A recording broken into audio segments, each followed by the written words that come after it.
Sino ang bibigyan mo ng pera mo? Trader A or Trader B? Si Trader A, simpleng trader, mediocre lang ang trading technique, may mindset na hindi tinatablan ng mga distortion sa market, hindi nag-hesitate, hindi rin nag-rationalize, hoping, or yung tumatalon basta meron nakitang opportunity. Trader B, magaling mag-analyze, ang galing magsalita, pero tinatabla ng kaba. Pag may nangyari, lahat sinasabayan. Siguro obvious naman kung sino.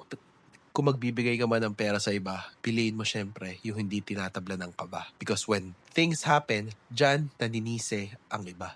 Ay, hindi ko kasalanan. Ay, yung market kasi, that's not taking responsibility.